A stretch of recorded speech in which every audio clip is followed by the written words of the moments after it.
Hi everyone, welcome to this video explanation of our recent press release. That press release was our operations update, and it was designed to explain what we're going to be doing going forward in the next year to try and find a 2 million ounce gold deposit, but also to try and put into context the recent press release that we did last week on the results of our McKinnon drilling. So we want to put that into context for you so that it can show you what we're doing with them, not only to assess the McKinnon zone, but how it's informing how we explore going forward this year.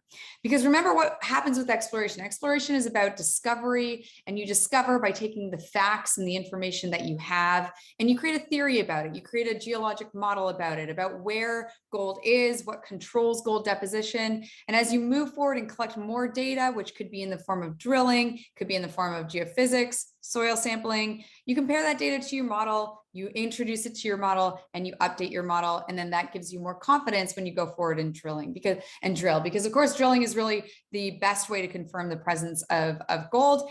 And so really you could think about breaking it down into this iterative process of drilling, preparing for drilling, drilling, preparing for drilling, and you're chronically updating that model and that information.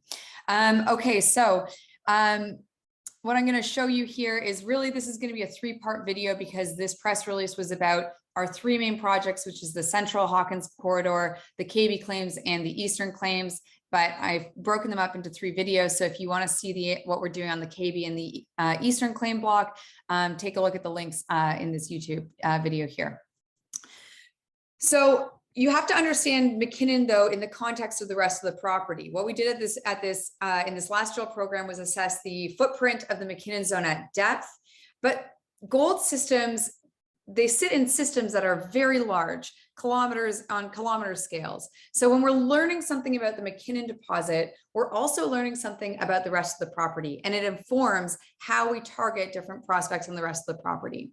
So what we're looking at here is the central 15 kilometers of our property package. We've got the McKinnon zone here in red, 3.5 kilometers. This is a bird's eye view with the base map being a very simple geologic map. And we've got some historic prospects in those golden stars there. And so what we learned at the McKinnon deposit is going to help target what we're doing at depth, but it's also going to help us figure out how we can assess these other gold stars for gold potential.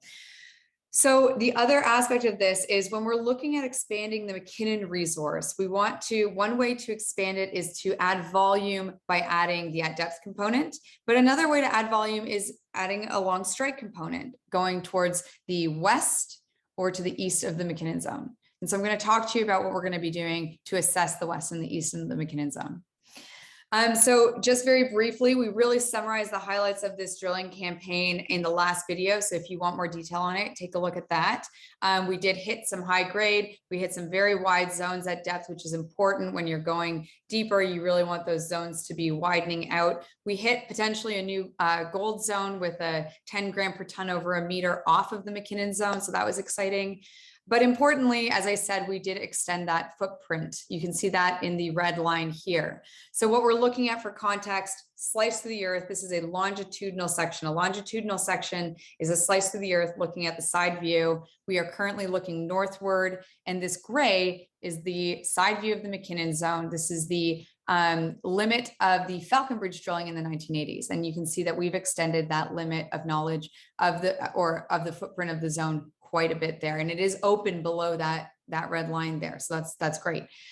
Now, what these dots are intersections of gold grade that are above 1 gram per ton gold. So you can see the yellows are above 1 gram per ton gold, the oranges are above 5, and the reds are above 10.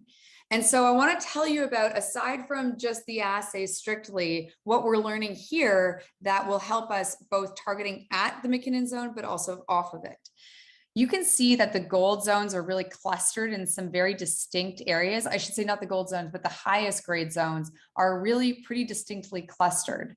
And so what that tells us is there's a structural control. And early features of this structural control are suggesting that there's some faulting and folding that are controlling where that gold deposits. And why that's important is if we understand those structural controls better, we can start to drill more confidently at McKinnon, but we can also start identifying those structures off of McKinnon and start to think about targeting those structures off of McKinnon.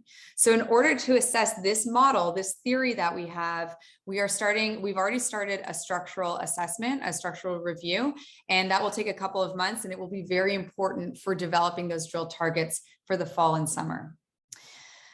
Now, what are we doing with this information? What other information do we have that we should be looking along strike of the McKinnon zone? Well, we have geologic information. So this is a map that our mappers made.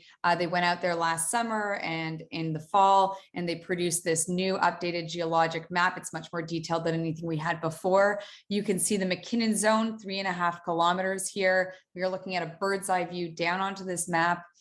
And you can see this red unit it's a tonalite. It is the host rock for the McKinnon zone. The McKinnon zone sits on that red unit. You can see it faintly there. You can also see that our mappers mapped it off of the McKinnon zone to the west, hit this fault, which, as I said, from that structural review is an important aspect. So that the mappers continue to map it to the west there, hit this fault, keeps mapping it, hits this fault, keeps mapping it. And now this is an additional 2 kilometers of information off of the McKinnon zone that tells us we want to look along strike. What else do we know? Well, this is a very familiar map for everybody, so I'm not going to go into too much detail, only to point out the evidence from this data set that we see that a long strike is important. So we've got the magnetics map here as the base map. This is the central 15 kilometers. We've got the McKinnon zone in red, 3.5 kilometers right here, sits on this low magnetic signal that trends very nicely to the east and to the west. So there is a piece of indicator that we've got continuity going on to the west. We also have this IP anomaly here, and then we have these prospects. So all of this information, we map the geology continuing, we've seen in magnetics, we've seen in IP, and we see in prospects that there's continuity. This is 6 kilometers of additional strike length to the McKinnon zone. But drill holes are 5 centimeters. So we need to figure out more specifically where we want to go. And so to do that, we're going to do the structural study.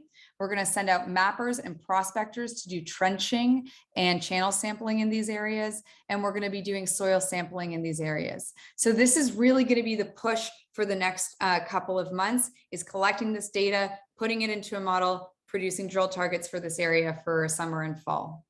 And so this is really what we're doing on the Central Hawkins Corridor. If you want to know more about what we're doing on the KB claims and the Eastern Claim Block, again, take a look at the links in this YouTube video or go to our media center. We will have an explanation of what we're doing there in those videos. Now, very briefly, we're doing a lot on the exploration front. We're also doing a lot on the marketing front or on the outreach front. We're going to be attending several conferences you can see here this spring. So if you're in any of those cities, please let us know. We'd be happy to set up a meeting to discuss any of these activities that we're doing or any of our future plans. As always, thank you for listening. Thank you for paying attention, and sign up to our mailing list if you haven't already. We're going to be putting out information there.